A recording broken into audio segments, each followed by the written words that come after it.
Do you need to spend $500 on a paint sprayer, or can you get by with this $40 cheap version from Amazon?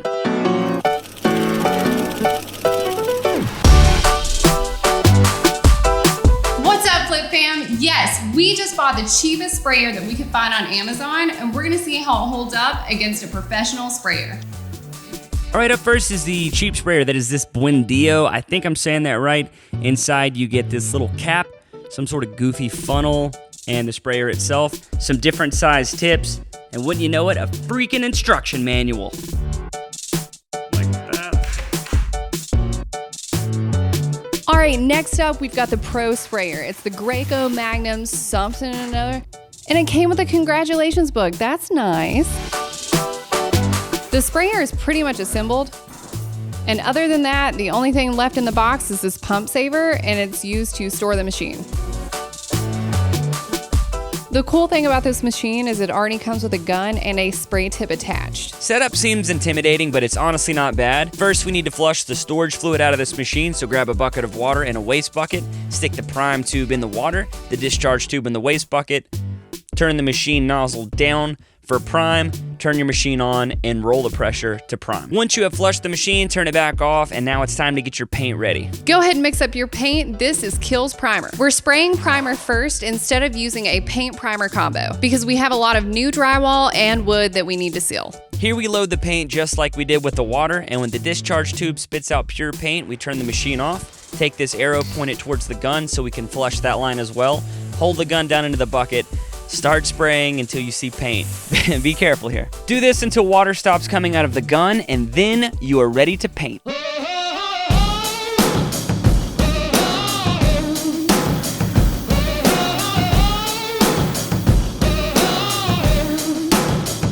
Actually, let's talk about prep for a second. Because paint sprayers create so much overspray, you have to spend a lot of time prepping the room.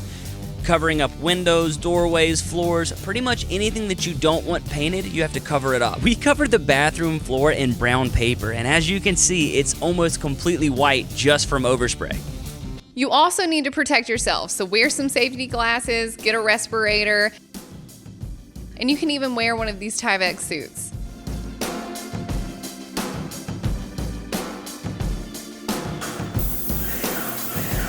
Technique is pretty simple, and it is the same no matter what type of sprayer. You want to stay parallel and even with the wall.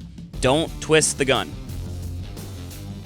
To avoid overspray and runs, start spraying, and then when you get to the end of the line, let off. Start a new line, slightly overlapping, spray, and then let off when you get to the end.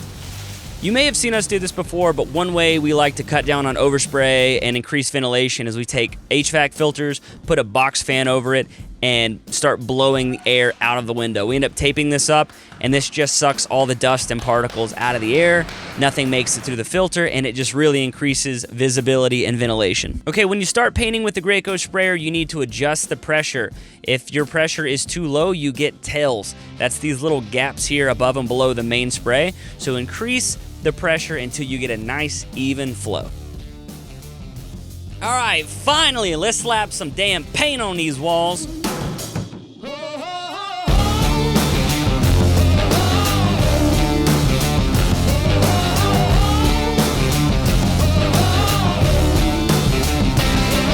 Now, sometimes with these guns, the tip gets clogged. All you have to do is go to your waste bucket, turn this knob, spray it into the bucket. That clears the clog, spin the knob back around, and you're good to go.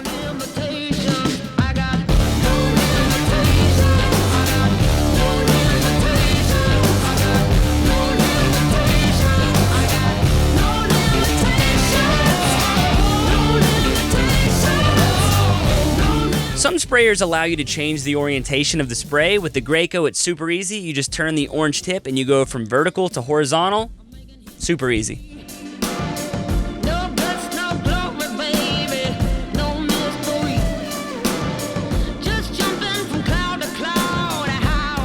All right, now let's talk about the cheap sprayer. First, I needed to swap out the tip for the one that sprayed the largest diameter to give it a fighting chance against the Graco. And then we added the is that all it holds?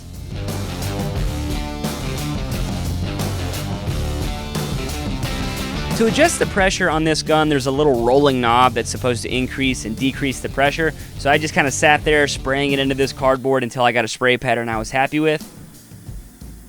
It seemed like it was going to work okay, but then when I started using it, it was spraying very inconsistently and just not really working.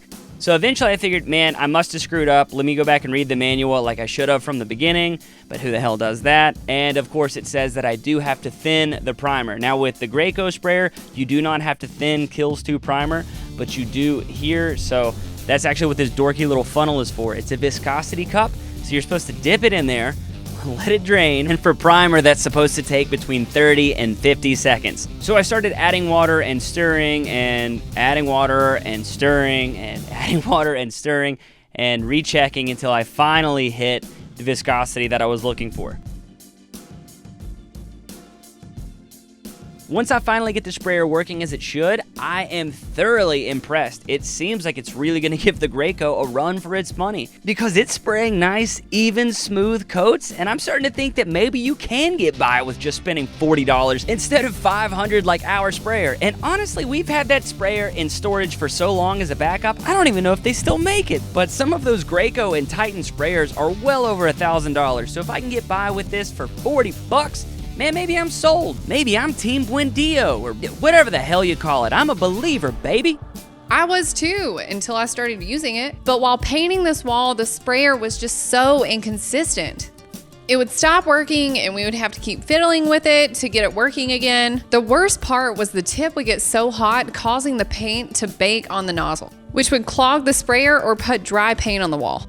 And it was so heavy, definitely not as easy to use as the Graco. So this video was never supposed to be a comparison video to see which one's better. We just wanted to see if this small sprayer that was $40 on Amazon could hold up to the big Graco professional sprayer. And actually it does hold up. Even though we had to fill it up 100 times and it was harder to use, eventually we were able to prime and paint this room. But that does leave us asking, can you get by with a paint sprayer from Amazon? Technically, yes, but I don't know why you would want to because it's so slow, it's difficult to use, you've got to constantly refill this little reservoir, and once you factor in how much time it takes to prep a room for spray, you know, taping up the windows and covering the floor, it would be so much faster to just use a brush and a roller. So unless you're going to spray something really small like furniture, I have no idea why you would buy this. Just use a brush and a roller or upgrade to a more expensive unit. Yeah, so for now, this thing goes in the trash. This thing goes in the trash.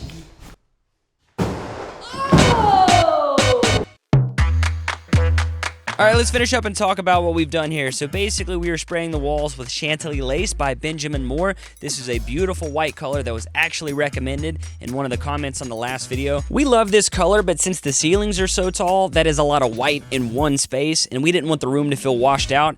So in an effort to try and break up all that white, we went with the kind of risky decision and painted the trim off-white. And we actually think this was a really intelligent design choice from us. That is a lie. Our windows are this ugly biscuit color and we were not gonna replace those. So we thought it would just be easier to paint the trim to match and blend it all together. Yeah, and it actually ended up looking pretty good, so sometimes you get lucky.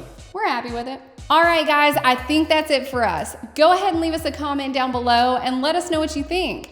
And let us know, are you using a roller or a sprayer? Oh, and stay tuned for next video. We're gonna be showing you how to do vertical shiplap like we did in our bathroom. And like this video if you liked it, subscribe if you aren't already, and other than that, we will catch you on the flip side. Bye.